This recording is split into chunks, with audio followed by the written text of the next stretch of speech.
Afinal, o que são transtornos do neurodesenvolvimento? Quais são os cuidados e, mais importante, como ter qualidade de vida vivendo com essa condição? Nós vamos descobrir se é hereditário, se melhora com o tempo e as diferenças entre desenvolvimento típico e desenvolvimento atípico.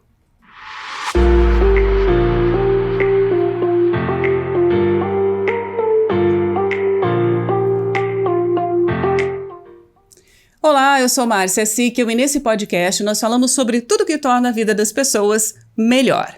Nesse episódio, eu vou ter um diálogo saudável com o médico cooperado da Unimed Curitiba e especialista em neuropediatria, Dr. Antônio Carlos de Farias, que vai responder diversas dúvidas comuns e tudo que você precisa saber sobre transtornos do neurodesenvolvimento. Bem-vindo, Dr. Farias. Olá, Márcia. Olá, o público que nos assiste. Prazer recebê-lo aqui. Eu quero começar, doutor, já explicando o que é o transtorno de neurodesenvolvimento. Bem, o desenvolvimento é a forma como nós nos tornamos pessoas adultas, que nós adquirimos uma identidade.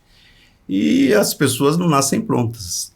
As pessoas, elas nascem bebês, elas crescem fisicamente, elas formam uma identidade. E nesse processo, elas precisam de atenção, elas precisam de linguagem para se comunicar, elas precisam de uma série de recursos motores para interagir com o ambiente. Quando nós falamos em transtorno do neurodesenvolvimento, nós estamos falando de um grupo de condições que interfere nesse desenvolvimento do cérebro e que atrapalha todo esse processo de desenvolvimento do indivíduo, a sua capacidade de interagir socialmente e muitas vezes até a sua capacidade de se adaptar ao ambiente. Então, há uma necessidade de identificar isso de forma precoce para que as pessoas possam exercer a sua plena capacidade de interagir e aprender. E o que nós sabemos é que quando isso é identificado precocemente, faz toda a diferença na vida adulta, porque os transtornos de neurodesenvolvimento, eles se iniciam desde que uma criança nasce e eles se estendem até a vida adulta. Quais são essas transformações? São físicas, emocionais, sociais? Quais são que marcam o desenvolvimento infantil? Primeiro são as transformações óbvias, né? As crianças, fisicamente, elas crescem, ganham peso, a proporção da cabeça ela vai se tornando menor em relação ao corpo. Do ponto de vista de coordenação motora, por exemplo, nós nascemos com movimentos mais grosseiros e à medida que nós vamos nos desenvolvendo, a gente vai tendo o controle cognitivo dessas habilidades manuais, nós temos mais destreza motora, por exemplo, para escrever, para tocar um instrumento. Então, há um processo que faz com que nós tenhamos essa habilidade. Por exemplo, uma criança de 2, 3 anos, ela não consegue, por exemplo, pegar um lápis, uma caneta e ter a coordenação motora adequada para fazer escrita. Mas ali por volta dos 5 anos, ela já tem que ter essa destreza. Então, se essa criança com 2 anos é forçada a fazer isso e não consegue, ela não tem nenhum problema, ela está sendo exigida no momento que ela não tem maturidade para tal.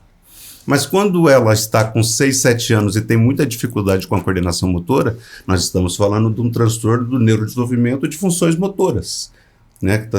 Outro aspecto é o conceito atencional. Por exemplo, uma criança de 3 a 4 anos, ela não tem um foco de atenção que consiga ficar 5 a 10 minutos numa mesma atividade. Mas por volta dos 5, 6 anos, ela já tem que ter um nível de foco de atenção mais adequado. Então, nem aquela criança com 3 anos que não está conseguindo, ela tem um transtorno, ela é imatura, mas uma criança de 5 anos que não tem essa habilidade de manter pelo menos 20, 30 minutos uma atividade com determinado foco, ela pode ter um transtorno de atenção. Então, estou dando alguns exemplos para demonstrar o quanto que é importante você entender essas particularidades, para entender se nós estamos falando de um desenvolvimento normal ou se nós estamos falando de um transtorno do neurodesenvolvimento. Essa é a diferença, né, doutor? Porque a gente fala que as crianças se desenvolvem, às vezes, em momentos diferentes. Um aprende a andar mais rápido, outro um pouquinho, né, demora um pouquinho mais a falar e tal. Como que a gente identifica quando é um transtorno, né, e quando é só um desenvolvimento atípico ou um desenvolvimento um pouquinho mais lento? Como é que faz essa diferenciação? Então, por exemplo, nós temos as trajetórias normais de desenvolvimento. E dentro, claro que algumas crianças, por exemplo, engatinham com 6 meses, outras crianças engatinham com 9, nem a de 6 meses tem problema, nem a de 9. Então tem uma variação. As crianças, por exemplo, elas andam com 1 ano. Se tem crianças que andam com 9 meses, existem. Existem crianças que andam com 1 ano e 3 meses também. Então, nós dizemos que uma trajetória de desenvolvimento típico é quando as crianças seguem esses marcos normais de, por exemplo, a criança ela começa a sustentar a cabeça, depois ela senta, depois ela engatinha e anda, né? E depois ela vai desenvolvendo a sua capacidade de coordenação motora fina, a sua habilidade de linguagem, a sua habilidade de interagir com outras crianças. Depois ela já vai conseguindo perceber o outro, já vai tendo empatia, ela vai evoluindo de um pensamento mais concreto para um pensamento que ela começa a imaginar e depois ela aprende até a raciocinar, desenvolver a inteligência. Então existem fases de desenvolvimento que isso vai ocorrendo. E nós, dentro da ciência, nós entendemos que tem aquilo que nós chamamos de desvio padrão, que elas podem fazer isso um pouco antes ou um pouco depois. E essas variações dentro desse desvio padrão nós consideramos normais. Tudo que começa a fugir dessa faixa normal, nós começamos a falar em desenvolvimento atípico. Algumas crianças atrasam os marcos e algumas crianças passam a ter comportamentos atípicos, que eles se originam desse desenvolvimento que pode ser um atraso ou uma variante de trajetória. E quais são os transtornos de neurodesenvolvimento? Tem vários tipos? Vários tipos. Então, por exemplo, o cérebro, ele se desenvolve da região de trás para a região da frente. Então, quando um bebê, por exemplo, quando ele nasce, ele não tem a parte occipital ainda totalmente madura. Então, a criança ele não tem visão perfeita.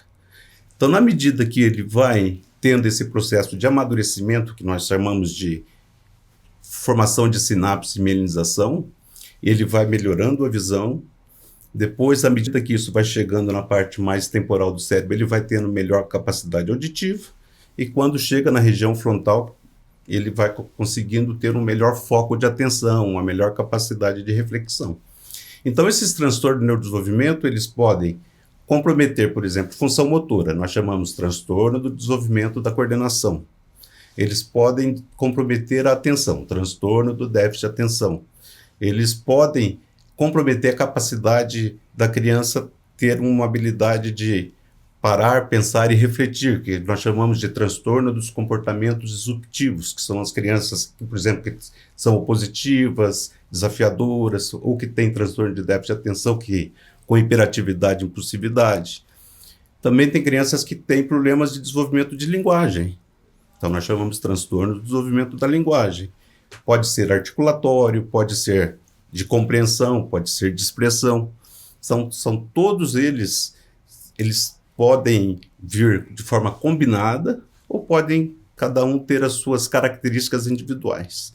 Geralmente, eles ocorrem de forma comórbida, associada. E, doutor, como é que eles acontecem? É hereditário? Tem alguma coisa a ver com a formação da criança, o desenvolvimento da criança? De onde vêm os transtornos?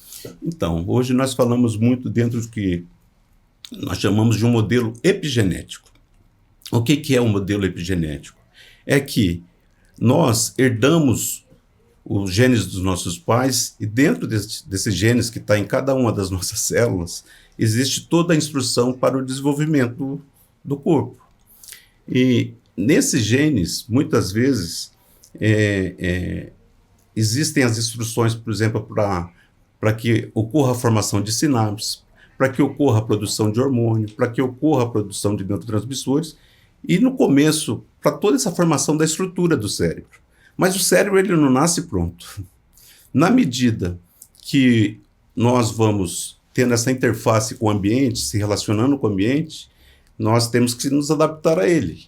Então, esses genes, eles só são expressados, vamos dizer assim, na medida que vem o estímulo do ambiente. Então, o que ocorre? Você pode ter transtorno no neurodesenvolvimento por dois caminhos. Você pode herdar dos seus pais algum tipo de alteração gênica que compromete a formação desses circuitos de atenção, de memória, de linguagem, ou você pode ter um fator ambiental que impacta e não estimula a expressão desse gene. Então, é muito raro que esses transtornos eles decorram só do fator genético ou só do fator ambiental. Geralmente é uma combinação desses dois fatores. Agora, a carga genética tem um peso importante, mas o aspecto ambiental pode fazer com que esses transtornos tenham um nível de gravidade maior ou menor. Porque a forma como o ambiente interage com a criança ou com esse adulto afetado por um transtorno de neurodesenvolvimento vai fazer com que, nós chamamos até assim, todos eles estão dentro de um espectro, do nível mais grave, mais leve para um nível mais grave. Então, isso depende muito da carga genética e da forma como o ambiente estimula ou interage de forma inadequada com essa pessoa. Então, é muito importante que o diagnóstico seja feito cedo, para que essa criança tenha um estímulo adequado para as neurodivergências. Muito importante, porque o nosso cérebro ele tem uma função importantíssima, que são as funções, que é a plasticidade cerebral. E essa plasticidade cerebral, ela ocorre de forma mais intensa em determinadas fases. Por exemplo, uma criança ela desenvolve capacidade motora, destreza motora, principalmente ao longo dos 2 primeiros anos de vida. Ela pode desenvolver depois? Pode, mas não com a intensidade que ocorre de 0 a 2 anos. Mesma coisa com visão, mesma coisa com audição. E, por exemplo, você observa que uma criança que aprende uma língua, se ela é estimulada até por volta dos 4 anos, ouvindo 4, 5 idiomas, pode saber que ela terá capacidade de falar os 4 e sem sotaque. Mas se ela é exposta a esse mesmo estímulo depois dos 5 anos, provavelmente ela pode evoluir na aquisição desses idiomas, mas ela vai ter sotaque, por exemplo. Então, por quê? Porque a melhor plasticidade dela para a linguagem é nesse período. Certo. E outro aspecto importante assim, do diagnóstico precoce é que os transtornos do neurodesenvolvimento, como eles têm uma tendência a gerar um nível de estresse em termos de família ou em termos da criança nos seus relacionamentos e na escola, muito desses casos, quando há uma abordagem inadequada, um relacionamento inadequado, uma estimulação, um ensino com metodologia inadequada, o cérebro dessas crianças ele vai se formatando com vários vícios. Então, essas crianças tendem a agregar o que nós chamamos de comorbidades. Ou então, aquele quadro ele tende a ser um quadro mais grave. Você não observa, por exemplo, uma criança que tem o autismo, por exemplo. Quando você faz um diagnóstico precoce, que você melhora a capacidade dela, pega essa fase plástica do cérebro para ela ter uma melhor capacidade de fala e de comunicação, faz toda a diferença para ela na vida adulta, porque ela vai ter uma melhor interação social. Entre essas comorbidades, e pensando nisso, depressão é comum, pode levar a criança com algum transtorno neurodivergente a? Aqui é importante nós fazermos uma diferenciação. Muitas vezes as pessoas confundem transtorno do neurodesenvolvimento com transtorno mental. São coisas diferentes. O transtorno do neurodesenvolvimento, ele impacta o desenvolvimento do cérebro e a criança tem problema nessas funções que eu falei, atenção, memória, linguagem, coordenação motora, por exemplo. O transtorno mental, ele compromete o funcionamento da mente. Então, o que ocorre é que os transtornos do neurodesenvolvimento, como nós temos todo um mecanismo de plasticidade, onde o que atua para que os genes se expressam e façam o neurônio crescer, que é o cortisol. Esse cortisol ele tem um impacto muito significativo também na expressão de muitos dos neurotransmissores. Então, quando crianças têm transtorno do neurodesenvolvimento, que ela vive dentro de um ambiente de estresse, esse cortisol impacta muito em uma série de neurotransmissores e de conexões sinápticas que podem comprometer, por exemplo, ansiedade, que pode alterar esse aspecto que envolve o humor, que pode começar a ter situações que nós chamamos de obsessões, compulsões, alteração de pensamento, que aí nós já estamos falando em transtorno mental. Então, o que os estudos mostram que as crianças que têm transtorno de neurodesenvolvimento, elas têm uma maior possibilidade de ir tendo comorbidades com transtornos mentais. Certo. Mas não necessariamente uma coisa leva a outra.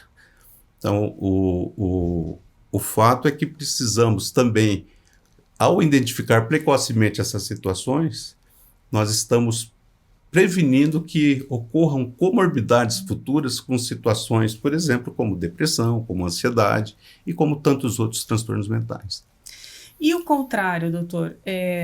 Quando que é necessário fazer um acompanhamento e um tratamento em si? Porque o senhor está falando, o transtorno às vezes traz seletividade de comida, as crianças não gostam que toque, tem algumas peculiaridades assim, né? Se a criança vive bem e a família consegue contornar isso, é necessário fazer o tratamento? Como que esse tratamento é feito nesse caso? Veja só, o primeiro ponto para o diagnóstico de qualquer transtorno do neurodesenvolvimento, aliás, o diagnóstico dos transtornos do neurodesenvolvimento, cada um desses transtornos, eles têm critérios clínicos específicos que estão lá no primeiro capítulo do Manual Diagnóstico Estatístico de Doenças Mentais, certo? Então, o grande ponto que está ali com esse diagnóstico, em todos os critérios, é a ocorrência de prejuízo. Então, as pessoas às vezes falam assim, meu filho é meio torpezinho, ele tem dificuldade com coordenação. Mas, por exemplo, ele consegue digitar, ele consegue escrever, ele consegue jogar futebol, ele consegue pedalar uma bike? Sim, ele consegue. Então, apesar de ele ter alguma dificuldade motora fina, ele não tem um transtorno. Por quê? Porque ele não tem prejuízo. Mesma coisa de atenção. Então, tem uma série dessas dimensões de atenção, de memória, de linguagem, de coordenação, onde as pessoas podem ter maior destreza ou menor destreza, mas elas não têm prejuízo. Então, se não tem prejuízo nos relacionamentos, se não tem prejuízo no desempenho escolar, então não há necessidade de você começar a falar em transtorno. Quando que você tem que intervir? Quando realmente você observa desde muito cedo que uma criança, por exemplo, ela tem muita dificuldade, por exemplo, nessa parte motora, ela tem dificuldade com a articulação da linguagem, ela começa a ter dificuldade de socialização, ela vai para a escola, ela começa a ter dificuldade com a alfabetização, ela começa a ter dificuldade de resolver uma continha, um raciocínio aritmético bem básico, de memorizar uma tabuada. E, evolutivamente, você vai vendo que o aspecto de socialização é um pouco complicado. São crianças que começam a ter dificuldades, serem muito inseguras, dificuldade de regular as emoções, acabam tendo explosões de raiva, acabam tendo comportamento agressivo, muito mais por defesa, por não conseguir se inserir adequadamente. Então, são fatores que, quando você se depara com essas clínicas, é muito importante você conversar com a família, muitas vezes obter informação do professor, informação de outras pessoas que se relacionam com essa criança, no sentido de entender se aquela queixa, aquele sintoma, está verdadeiramente causando prejuízo na vida e nos relacionamentos dela. E com quantos anos já dá para ter essa ideia, assim, já dá para perceber? Então, daí a necessidade de você entender o que é um desenvolvimento típico e um desenvolvimento atípico. Porque quando você observa já, por exemplo, vamos entender assim uma sequência de uma criança. Geralmente as crianças, quando elas nascem, elas dormem muito e ficam pouco tempo acordadas. Quando um bebê que começa já a ter distúrbio de ciclo do sono, já é um sinal de risco, certo? Depois você observa que a maior parte das crianças já começa a ter um determinado nível de comunicação pelo olhar. Então, quando uma mãe está amamentando, o bebê tende a olhar no olho da mãe. E quando esse bebê vai crescendo um pouquinho, ele está ali com 6 meses, ele não só olha para o olho da mãe, mas ele olha em diferentes pessoas buscando sempre o contato. Por quê? Porque a criança tem que olhar para a face, para ela aprender as expressões de emoção, para ver como que a pessoa articula a boca, para ela entender como que desenvolve linguagem. Então, isso é instintivo. Uma criança de 6 meses a 9 meses que ela não tem esse contato ocular, também é uma questão preocupante. Outro aspecto, o bebê ele não fala, mas ele se expressa através das emoções. Qualquer bebê que ele está com fome, você dá o seio, ele se acalma. Qualquer bebê que ele está com frio, você pega no colo e agasalha, ele fica tranquilo. Quer dizer, uma criança que ele oscila, sempre está irritada e não se acalma quando a mãe pega no colo, é uma questão para você já começar a ficar atenta. E aí vamos caminhando um pouco mais. As crianças, elas exploram o mundo, né? Quando você pega uma criança de 1 ano e pouco, ela abre as gavetas, ela anda pela casa, ela joga um monte de brinquedo no chão, ela tem esse instinto de explorar. Então, se uma criança está muito quietinha, fique de olho. Na parte de coordenação, por exemplo, as crianças, quando elas estão 1 ano, 2 meses, 1 ano e 3 meses, elas já começam a caminhar de uma forma bem adequada. Uma criança que só anda na ponta do pé já é um sinal de risco, você tem que estar atento a essa criança. O aspecto assim, de foco, de atenção, né? A criança sempre se interessa pela pessoa. Ela pode estar com um brinquedo aqui, mas se chega uma pessoa, ela se interessa pela pessoa. Você chega num ambiente e uma criança está com um objeto, ela fixa no objeto, esquece da pessoa, alguma questão ali para você estar atento. Então, eu estou colocando algumas situações para que a gente possa, já desde muito pequenininho, começar a identificar situações que possam fazer, nós temos que intervir. Certo. Tá? E quanto mais precoce, melhor. Melhor. Doutor, e tem cura? Os transtornos do neurodesenvolvimento, eles são situações crônicas. A maior parte deles tem uma evolução que pode ser dentro de um nível com pouquíssimo prejuízo ou com muito prejuízo. Então, o problema é que tem muitas pessoas que só descobrem isso muito lá na frente.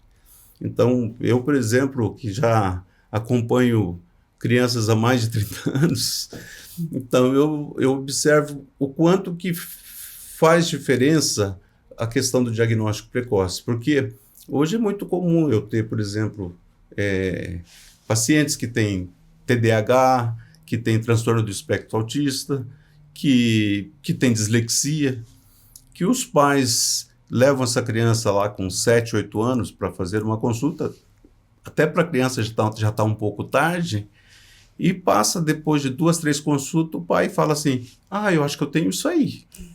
Sim. Então você veja assim, é óbvio que você pegar um adulto que já passou por todos esses prejuízos ao longo da vida, e é claro que provavelmente ele tem uma situação de muito maior gravidade. E por outro lado, eu tenho crianças que desde 3, 4 anos fizeram esse processo de intervenção precoce e que hoje são adultos.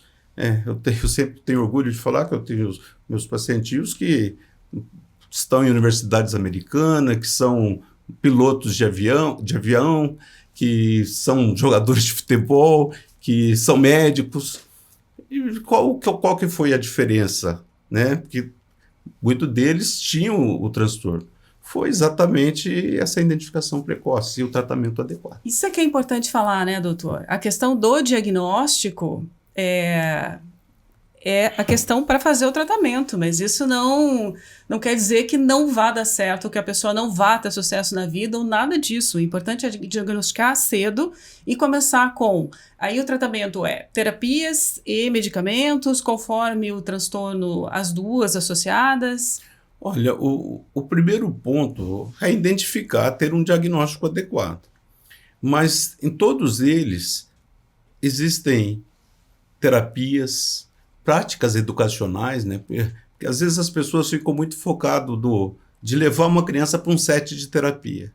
Não, muitas vezes o verdadeiro tratamento começa em casa, na forma como os pais educam, como eles lidam com um determinado tipo de dificuldade que a criança tem, como eles estimulam que essa criança seja resiliente, seja persistente, sabe? Que ela supere as suas dificuldades de socialização, que não haja níveis de agressividade, porque a agressividade é sempre reproduzida, né? Quando a criança ela convive num ambiente de agressividade, a tendência é ela se tornar cada vez mais agressiva, né? E, então, o aspecto do tratamento ele já começa com o que a gente chama de psicoeducação, que é que os pais tenham um bom nível de conhecimento sobre o que meu filho tem, como eu posso ajudá-lo, como eu posso orientar a escola, a forma adequada da escola lidar com ele, como a escola pode auxiliar nesse processo de inclusão, como eu posso melhorar a capacidade de comunicação do meu filho, a capacidade de linguagem. Então, existe uma série de técnicas para melhorar coordenação motora, técnicas para melhorar a socialização, técnicas para a criança aprender a parar, pensar e refletir, não ter as explosões de raiva.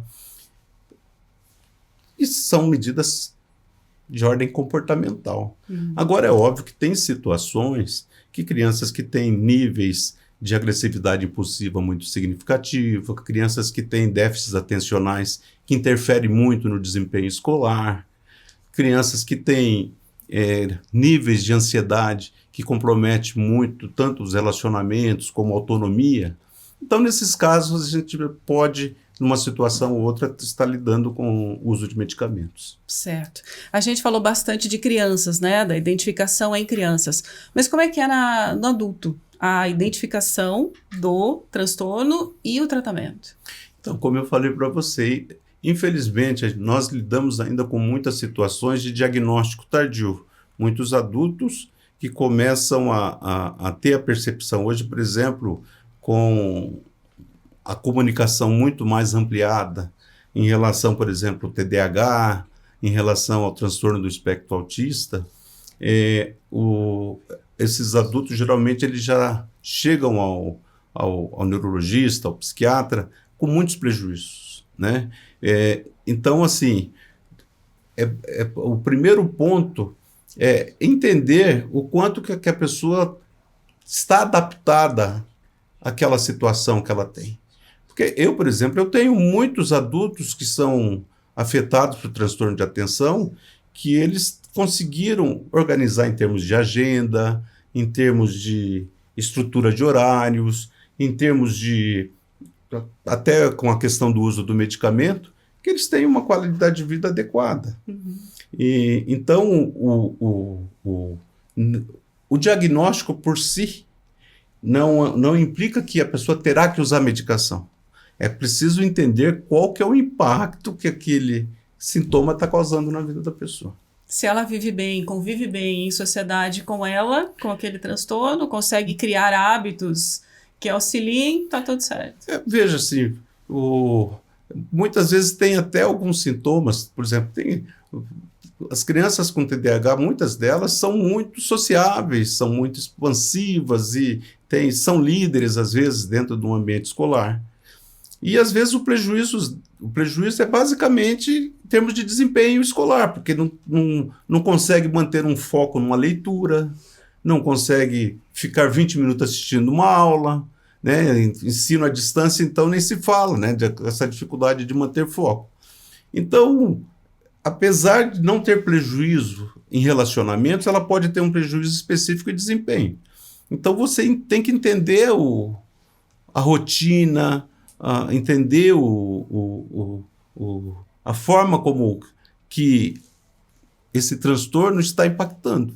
E a partir daí você faz as orientações ou muitas vezes uma abordagem medicamentosa adequada. O senhor tem dicas, doutor? Aqui no nosso podcast a gente sempre pede a dica de um hábito, mudar um hábito para ter uma vida mais saudável.